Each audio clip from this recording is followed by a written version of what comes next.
Hi, I'm Celeste, and welcome to Find Your Purple. Today is day 11 of 40 Days of Reflection, and I'm jumping into the New Testament now. And Matthew starts with the lineage of Jesus, which I found pretty fascinating. Now, there's two places in the New Testament where the lineage is listed, in Matthew and in Luke. And they're not identical, but there are commentators who explain that some of them think one of them was covering the lineage via Joseph and one was covering the lineage from Mary. And that made me think about, wow, I never even thought about where the seed would have come for Mary. She was, God spoke to her and he said it would be through the Holy Spirit. And she said, well, I've never known a man. And he said, well, don't worry about it. And so Joseph was the father without sleeping with her, but yet it's very possible that his seed was used. Don't have Ancestry.com, I guess, to prove it at this point, but it just made me again think of them as people. And I think that's what's fascinated me as I get into the Bible more. The first couple times I read the Old Testament, even the New Testament, I never really thought of them as real people with real feelings and real struggles. And it wasn't until I was in a book club and we did a fictionalized version of the Bible. It was by a husband and wife team. I think their last name was spelled Thoem or something. And one was the cup, and don't remember what the first one was, but I know it was about Lazarus. And it was the story in a fictionalized version of Lazarus, and then how he came up to meet Jesus, and how their life happened, and all of that. So it took quotes from the Bible, verses from the Bible, that because I read the Bible now, I could recognize, and I could see the context of them, and then they would add meat behind it to make it a story that followed the line of the Bible. And what it did for me, it did it respectfully, and I think generally the reviews were good from even the Christian community.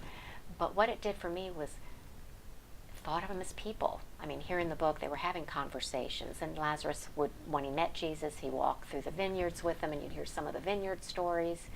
And I just started seeing them as people. So that I took that, and then when I went back to reading the Bible, it carried over, that I really felt these were real people at one time, and these were real stories.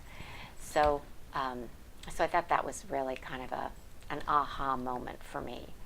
But the other thing in the lineage is when you go through it, it's not a purebred kind of thing. I mean, we have Rehab, who was a prostitute. We have Bethsheeba, who was the woman that David had that one night stand with, and then she got pregnant, and she was married, and so he calls the husband in from the battlefield, hoping he'll sleep with the wife, but he's too noble. He says, no, I can't enjoy myself while the men are out there. So then he sends a message with Uriah for Uriah to take to the commander, and Joaz, I think, and the commander had instructions to send Uriah and some men to the front line, knowing they were going to be killed. And sure enough, he and all his men are killed. And that gets David out of a sticky situation. So what they did in the lineage is they put, when they talked about Solomon, whose mother was Bethsheeba, it was wife of Uriah. So it's like God knew Uriah was a noble guy. And so he got carried down forever in history because of that lineage. And I thought that was really interesting. So you read some of this. If they wanted to act like Jesus came from these, pure line of nobility or whatever, he definitely didn't. We have Rehab, Tamar, she slept with her father-in-law by disguising herself. And so, I mean, again, it's the good, the bad, and the ugly. And it's real, and it's real people, and it got messy at times. And I think, again, that makes it all the more believable. So that's it for today. As always, grab your cup of tea, sit back, and let's start sharing. Until next time, bye-bye.